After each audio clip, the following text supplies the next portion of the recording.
Okay, part two. I had a little moment, you guys. Have you ever had a little moment? Just had a moment. So I'm back. I'm back and I'm focused. All right. So you, the new, the few.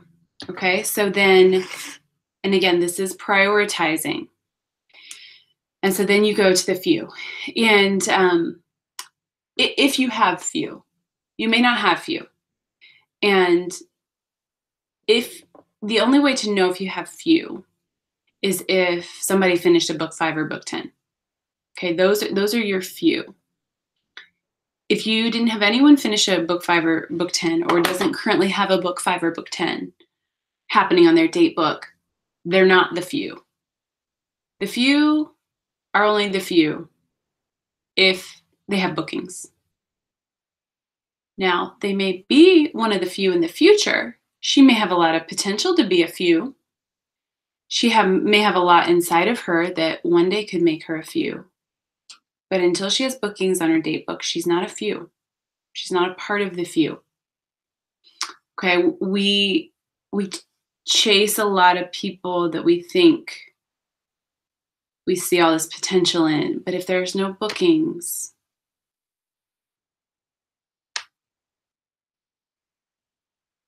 what is there to talk about? What is there to coach? Okay, so don't think somebody's a few if they're really not a few. And the number one way to test that is, does she have bookings? Okay, and so the few, what do you do with the few? And I'm going to cover this more in coaching and moving people up, but I do a big coaching conversation and round of coaching calls in the beginning of the month, and then again in the middle of the month. And then I use Voxer in the meeting and career surveys on the phone or in person as communication throughout the rest of the month. But my big live conversations happen in the beginning, they happen in the middle, and then of course the last week as she's wrapping up a goal, you're in communication a lot. And so the few, I would think, who are my few right now? Who finished a book 5 and book 10? Where are they at? Are they on target to finish their goal? Are they on track to finish a power program level? Where is she at with the career path? Is she getting close to senior or red or team leader? How's she feeling about her business right now? Has she been reminded of her why lately? Is she bringing guests to the meeting this week? Is she registered for the next event? Okay, so those would be questions I'm asking myself when I'm talking about the few. All right, and so that was sort of a tangent. So I'm going to bring it back to forms and systems of communication. And so what I was saying that led me to that tangent was new directors. If you don't have like a website right now or a newsletter or all these communication systems, I mean, you're good if you've got Voxer, Facebook, email. Those are like basic. And that's all you really need. I mean, even Voxer and email, even just Voxer. I mean, if you have one of those set up, you're good. Don't spend a ton of time setting up these systems until your unit size grows. And then again, it's a before 9 or after 9 p.m. kind of thing to set these systems up and figure out how to work them. Okay, and then the other major form of communication that you have, you guys, is your weekly meeting and all the communication and training that happens there and all the affirming of consultants at events and communication you have with them. That's another part that we're going to touch a little bit on this week, and then we're going to cover in another hangout. And so just some communication 101 tips is you want your communication to be very predictable because it creates a sense of safety and security for people. And they know where to find you. They know where to find information. They know when to expect things. It creates a lot of peace in your unit and a lot of assurance and a lot of safety and security. And so you want to have certain emails that go out on the same day at the same time. We do power program recognition every Tuesday after numbers are turned in on Mondays. We do a shout out email every week, and it basically has the same content that changes as things change and as promotions change. And so it's just something people can count on. We send status text updates once reports close out in the first week of the month. And so they're going to get those emails, they're going to get those texts. Okay, so it's predictable. They're not having to guess when they get the information. They're not having to wonder, what is my status? Am I going to go inactive or am I falling off this month? They know they're going to hear that from me. They know they're going to get that update, so they don't have to worry about it.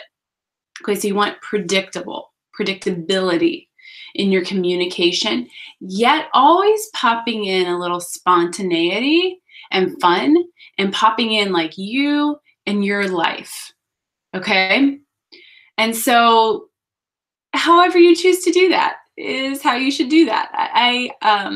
It's hard to train on spontaneity because it's just like a feeling you have, or this meme that you saw that reminded you of someone or made you laugh, or something you did at your party, or something that's going on in your life. You want to pop in that spontaneity to keep them on their toes, to keep them engaged, to help them to know you, to help them to know your life and your family. All right? So predictable, spontaneous. We want to have both of those things going on in our communication. If it's too predictable and there's not the spontaneity piece of it, not the fun and not the you, then they're just bored. And so you want to spice it up every now and then and pop in a little fun communication. Use video a lot. We already talked about that. I do think communication should be daily in some form. Without overdoing any form of communication. I don't think they need a daily email, but there needs to be something from you every day in some form of communication, because you just want them to feel a part of what's happening in the unit. You want them to feel engaged. You want them to have information and resources, and you want to stay present in their world. You guys, we live in a world where so many things shout at us. And so you want to be present. And when communication is not on point, it's just easy to forget or dismiss. Okay, you want to be present, again, in a butterfly way. We talked about the butterfly mosquito last week. So in a really pretty, fun, polite way, not blasting emails at them constantly. No, but engaging on a daily basis. All right? Here's another communication tip. Anything involving emotion or confusion or unmet expectations should always be handled with your voice. Ideally live, ideally face-to-face. Next, live and on the phone. Next, Voxer voicemail.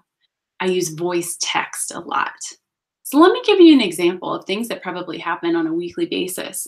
Somebody goes inactive and they didn't realize it. And they're like, oh, I thought it was this. I went to order place my order or get something for a customer and I couldn't. I lost my discount.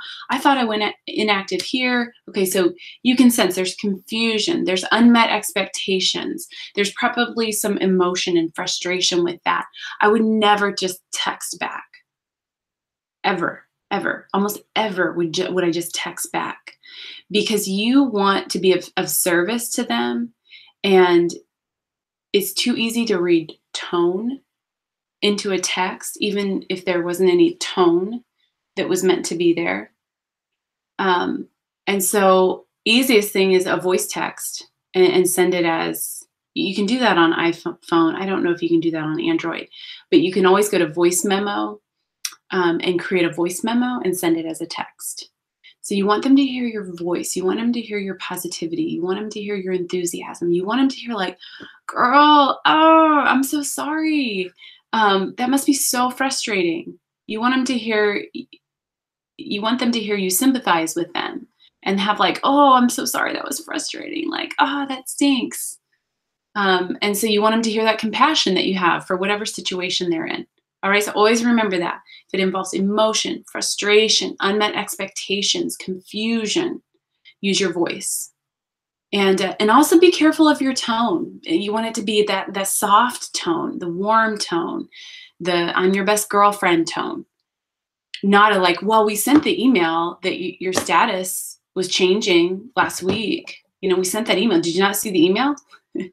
I know you guys know better than that, but sometimes we can get caught up in like, well, we did our part. Why don't you know this? And we have to drop that. We have to leave that. Who cares if you sent the email and she just didn't see it or didn't read it? That doesn't matter in that moment. What matters is that you meet her eye to eye and understand where she's at and seek to understand, because it builds trust. All right. Okay, close the back door communication. Okay, when I say close the back door, what I mean by that is you have a front door, and you want the front door wide open with lots of people coming in, and then the back door closed so that when they come in, they stay in. And they stay in because they want to stay in, not because you're trapping them or manipulating them to stay in, but because they want to stay. They find a home in your unit. They find a family in your unit. They find a fun place. They find positivity. They find sisterhood. And people like that and they want that. And the reasons they will stay is for all those reasons I just mentioned, but then they will also stay because of the product and because of you. If they love the Mary Kay products and they love you, and the reason they'll love you is because you first love them, they will stay in your unit for a lifetime, truly for a lifetime. And for those of you who are new, you haven't seen this probably happen in your business, but you guys, the security and the sisterhood and the security that comes from a large unit of people who just love the products, that produces a lot of production, a lot of it. And it is worth investing in your middle people or your little people who will never be red jackets, who will never hold a party, who will never move up the career path, but they love the product and they love you and they love Mary Kay and they want to be a part of it. I wish there are a few things I wish I can go back and learn faster or learn sooner on my journey, and that is one of them.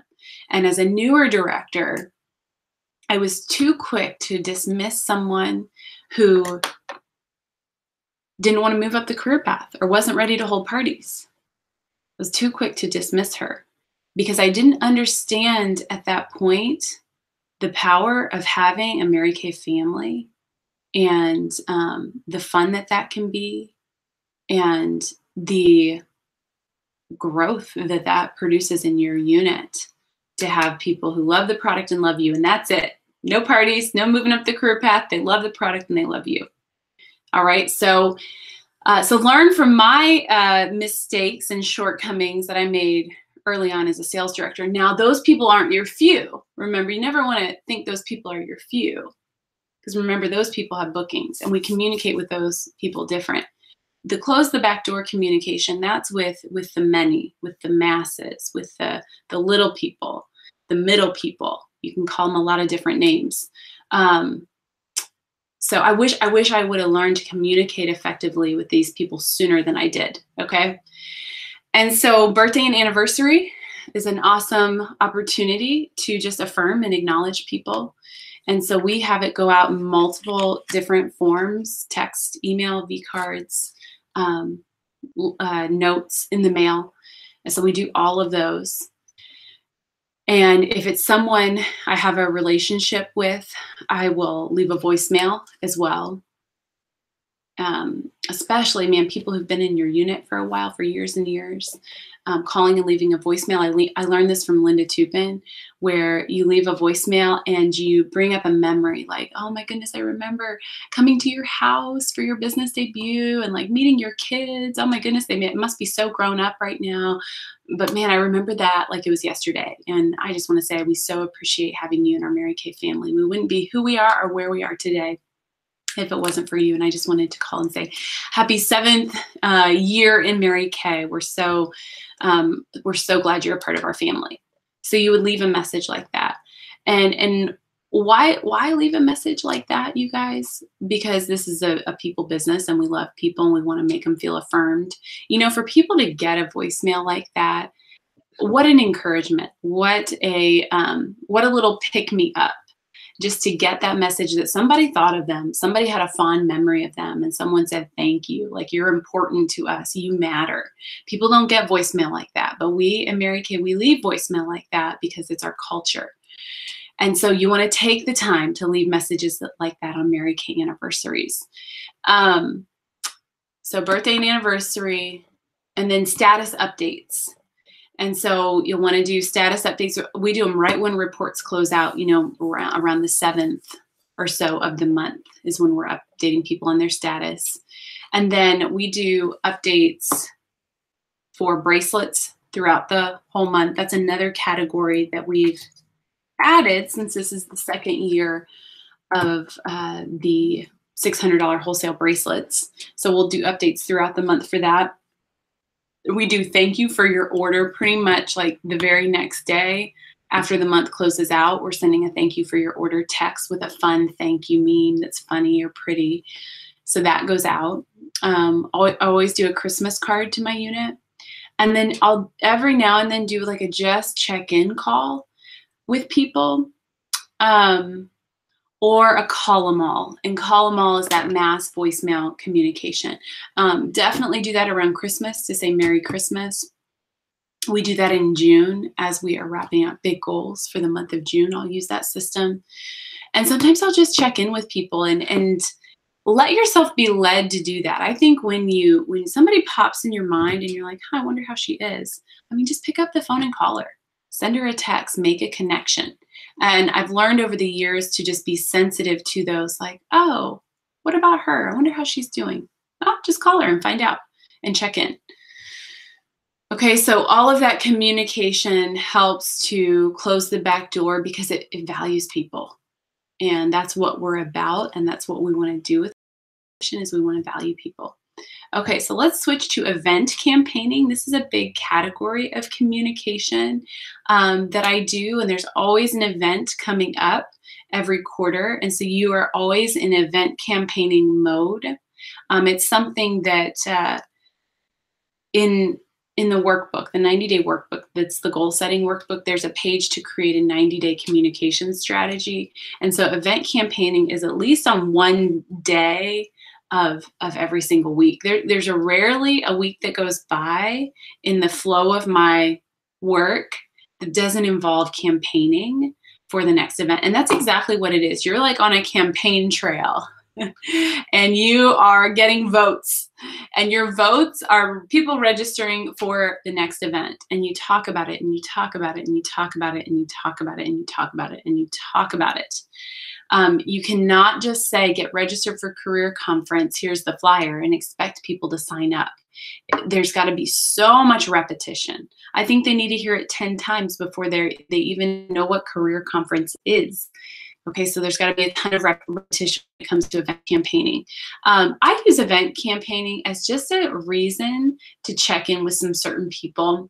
Okay, so you all have a group of people that they used to really work their business. They maybe used to do the power program consistently. Maybe they used to be in red. Maybe she used to want to be a director, but then life happened and she sort of fell off the horse. But something's still there, and like there's still maybe a desire.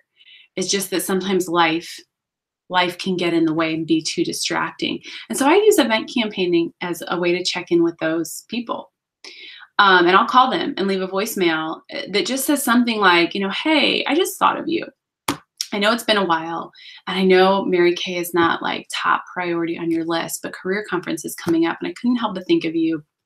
And we had so much fun last year. So bring up a memory of the last event and what happened there, or what she learned there, the vision she caught there, and say, I couldn't help but think of you, and it wouldn't be the same without you. I would love for you to attend. Even if Mary Kay, even if it's not the right time in your life to pursue this or for this to be a priority, I would just love to see you and reconnect. And I would love for you to be in that positive space. So, hey, give me a call. Let me know what you think.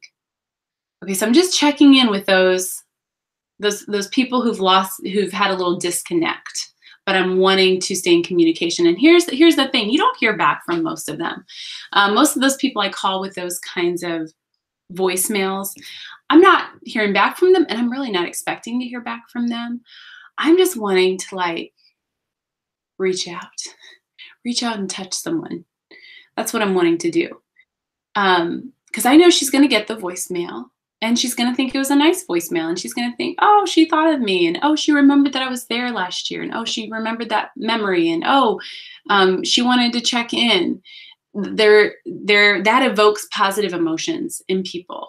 And so maybe she can't come to this career conference, but you just made a good connection.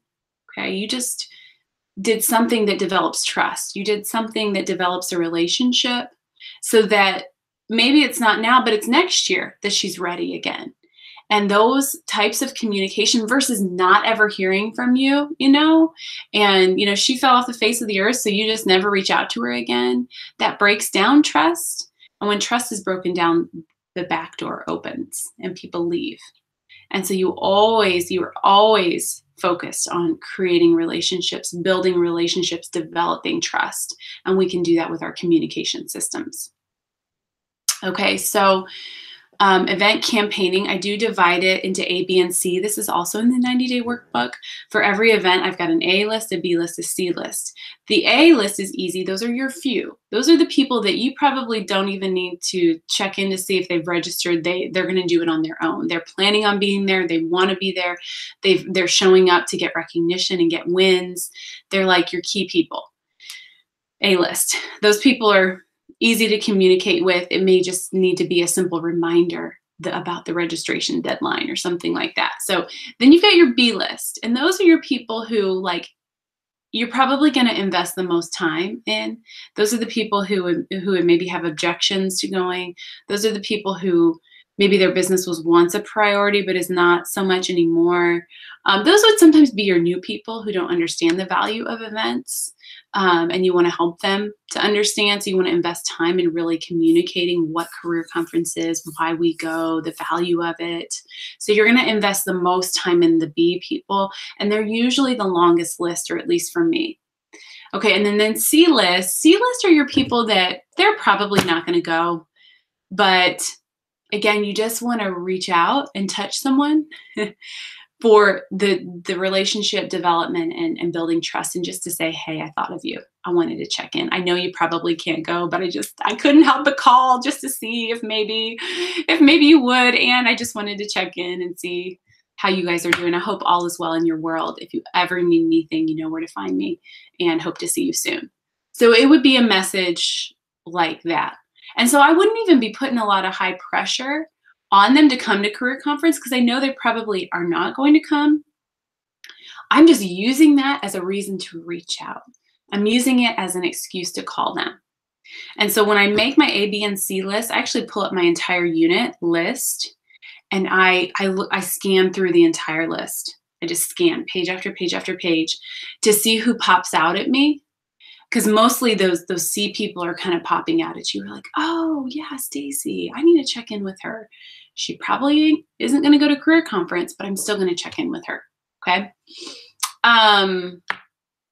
So then event campaigning, one-on-one phone calls.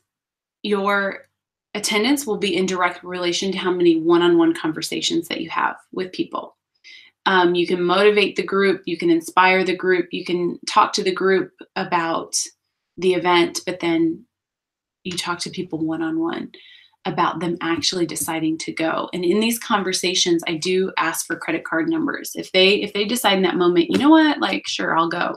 I'll say, hey, we'll get you registered. What's your credit card number? I don't want you to even have to worry about it.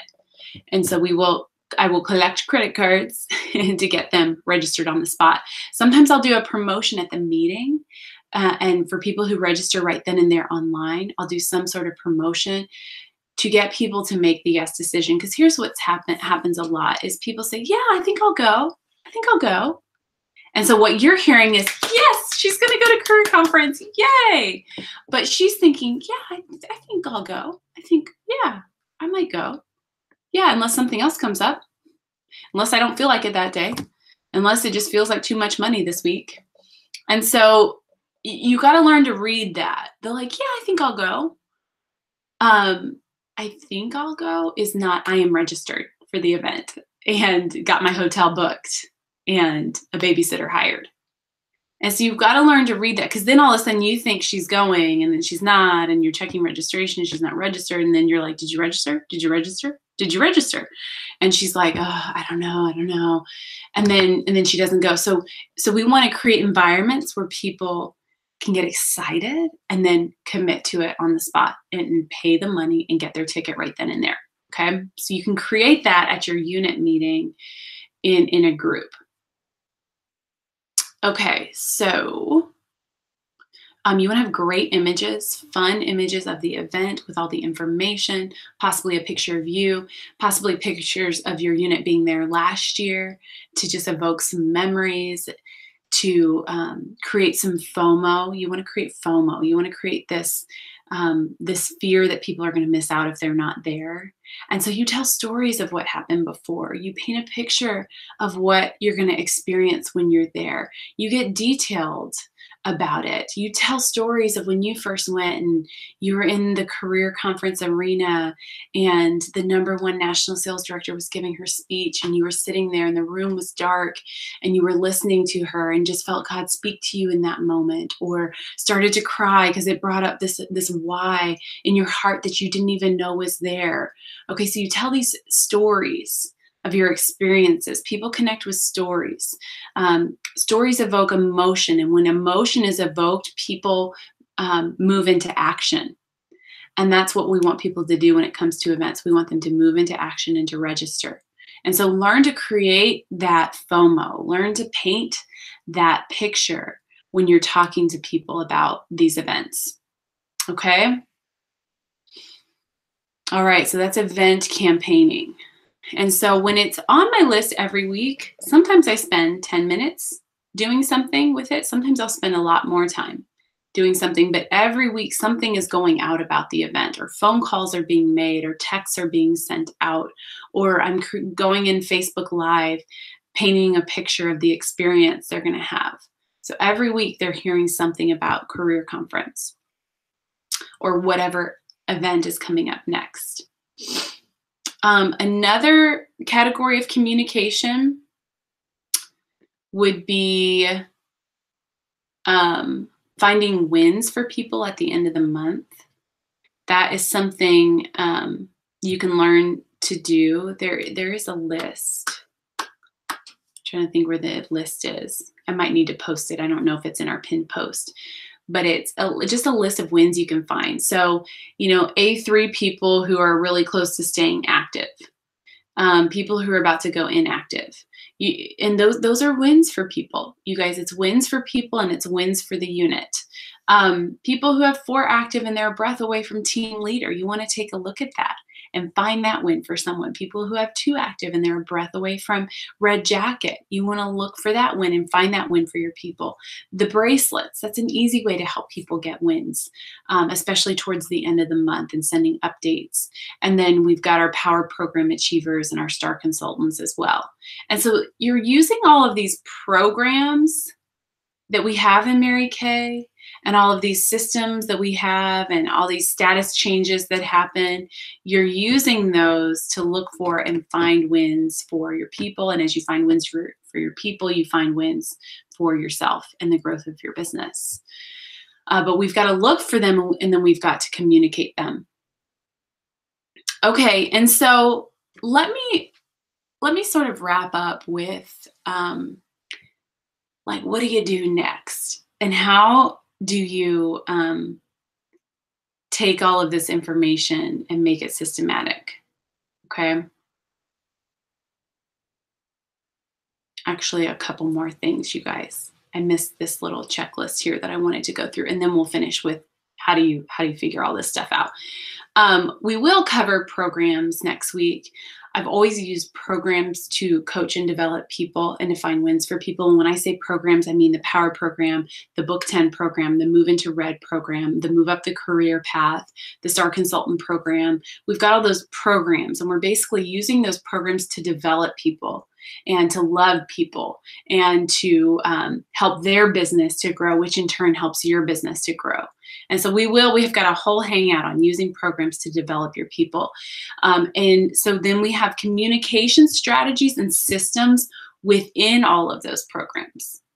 And so Power Program would have its own communication system. Star Consultant Program has its own communication system. Move Up in Red has its own communication system.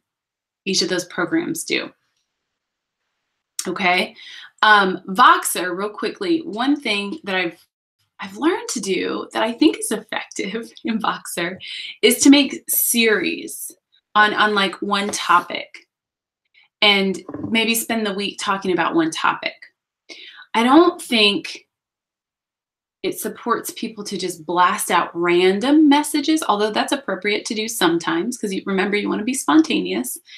But I think it serves people's learning style, regardless of what learning style they have, to like dig into one topic for a week and then move to the next topic. So maybe like the first through the fifth, it's booking tips and strategies. And then maybe like the sixth through the 11th, it's coaching with confidence.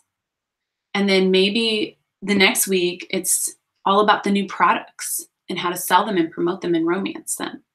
And then maybe the next week, it's like the mindset of finishing strong and developing that skill. So do you see how like they're timely with what's happening in the month and the activity that you want your consultants to be doing and things you want them to be thinking about? But then it's like taking a whole week to dig into one topic that's timely. You know, booking from the first through the fifth, that's what they're going to be doing. So let's give them some content on booking. After that, they're going to be coaching. So let's teach them to coach with confidence. And so I believe that's a lot more effective in Voxer than just sort of splatting them with information randomly. And they hear it and they'll learn something, but it doesn't sink in if they're not able to immediately implement it. And if it's just sort of all over the board versus spending a week on one topic. So that's just a little tip with Voxer and communication in there, to communicate in like series and within topics. The products, that's another big one. So the whole new product launch connected to PCP, that's got its own full like system for communication and how that rolls out. And I do a lot with my meeting. The first meeting after product launches is always product preview night, where everyone comes and just tries the new products and learns about them. I bring my demo products so everyone can try them, sample them, touch them, feel them, taste them, and experience them. And that is also a night that I use to connect with people who aren't connected to the meeting anymore. Maybe she used to come all the time, but now she's in a season of life where she just got too busy. Or maybe she's a big seller, but doesn't hold a lot of parties, just checks in with customers every now and then. Man, you want her there learning about the new products if she's an effective seller. She may not be holding lots of parties, but she can move product if she knows about it and is excited about it. And so I always use that quarterly product preview party at my meeting to then call those people that are not as super plugged in as they used to be, okay? That was always a huge meeting night because those people would come because what do they want? They want the product. They want to see the product. And so that was always an awesome night to sort of have a big unit meeting and reunite with some people who aren't as plugged in. And often it would be like, man, I miss my Mary Kay girls. I'm going to start coming more often. Or, man, I used to have so much fun at those parties. I'm going to have a couple parties to show my customers the new products. Okay, so you want a whole communication system with the new products and PCP. And then handwritten notes. You guys, that's another big one. I do a big round of handwritten notes in the beginning of the month, congratulating people, writing notes to new consultants. I mean, just anybody who comes to mind. I'm writing lots of notes in the beginning of the month, and then I'm doing another big group of notes in the middle of the month. And I also do star status updates, handwritten. Okay, there was a season of my business as a director where I outsourced these postcards. And it sounded awesome. I mean, they sent this, this, and this to new consultants, and then this, this, and this to stars when they're on track. I mean, it was like solid communication systems going out to the people I would want it to go out to. And they were pretty, but they were so generic. And we even tried to make them really warm. And I typed out the script, but they were typed out and they were so generic. And I'm like, forget it. Like, communication for me was too important to me for a consultant to get like a generic postcard that she knew went out to every other new consultant that month. And so that's something to me, like I just take the time and invest the time for it to be my pen, my handwriting, my signature, my words, my encouragement, my affirmations. Um, it's a tempting one to delegate because it does take time to write it out, guys. It does take a lot of time, but that was just one category. I'm like, I am not outsourcing that. Communication is too important to me for it to be generic. I don't want to pay the money for her to get a card and read it and it's generic and she knew everyone else got it. It's not worth the money for me. So handwritten notes, you guys, that's a big one. On the 15-day tracking sheet, it helps you to track writing at least 5 every 15 days, at least 5 handwritten notes. There's been seasons where I've done 1 a day. There's been seasons where I've done 5 a day. And so you want to have some sort of system where you're consistently getting handwritten notes into the mail for your people. All right. And so let me finish with what do you do now? And so like most things, I just start with a brainstorm, brain dump list. And I would do it in all these different categories. And you just think like, for the Star Consultant program, what would I want to communicate over the quarter? And when would I want to communicate that? And when do I want to write handwritten notes? And when do I want the e-card going out that would update her on her status? And when do I want her to see the video about the new prizes that she can earn? And when do I want to romance the star outing that she's going to earn when she finishes it? You just think through all those things and map it out over the quarter. I mean, guys, I get overwhelmed when I think about it. I literally do. Like, my heart is pounding right now because I think the immense details overwhelm me. So don't let that stop you from doing this. Don't let that feeling that you may be having, that I'm having right now. And I even have all my systems in place. But as I think about all the details, I'm like, oh, it makes my brain hurt sometimes. But you think through all those details and you map it out and you figure out what you can delegate and you figure out what you can make systematic. And then you put it in place. Then you put it in place on your calendar, on your assistant's calendar, automatic for as many things as you can make automatic. You put it on your week at a glance. You put it in your 90-day communication strategy, and you put it in places that are going to tell you to do it. Like, what's the thing that tells you what to do? What is that thing in your day? Like, what tells you what to do every day? My brain book tells me what to do every day. Like, if I didn't have my brain book, I would wake up and I would not know what to do. I would be like spinning in circles in my house. I literally would be. I wouldn't know what to do.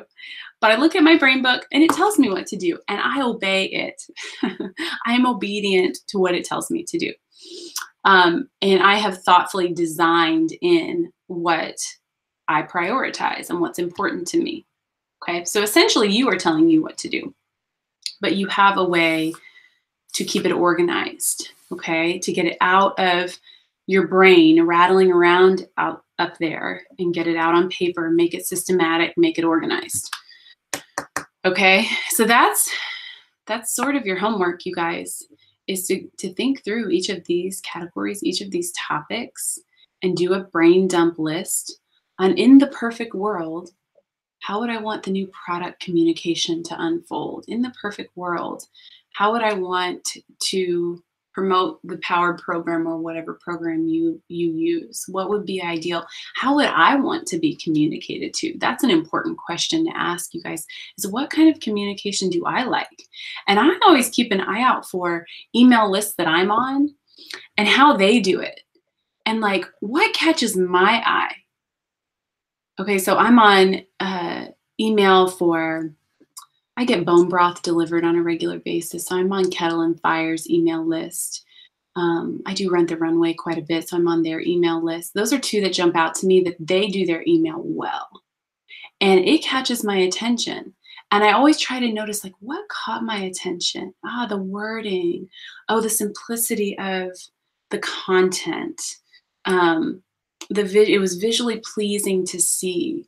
It was a short subject matter that just caught my eye. So remember that, like, because you are a consumer too, and you are being communicated with at all times. So what are things you like to experience and learn from these other companies who are communicating really well, and implement that into your own communication systems. Okay, we can learn a lot from other people who do it really well. Whew, you guys. Okay, so good luck with that. Good luck with getting all those details down and brainstorming that out and then plugging it into the thing that tells you what to do every day. You guys, communication is a gift. Communication is a tool. Communication helps people feel loved. Communication connects people to you. Communication closes that back door. It is a valuable, valuable skill and system to develop and truly master in your business. It is a gift that when you get it, you guys, it's the gift that keeps on giving. When you master communication, you guys, it creates just this vibe in your unit that feels really, really good. So, all right, you guys. Okay. I'm heading to Dallas tomorrow. So love you guys. I'll see you back next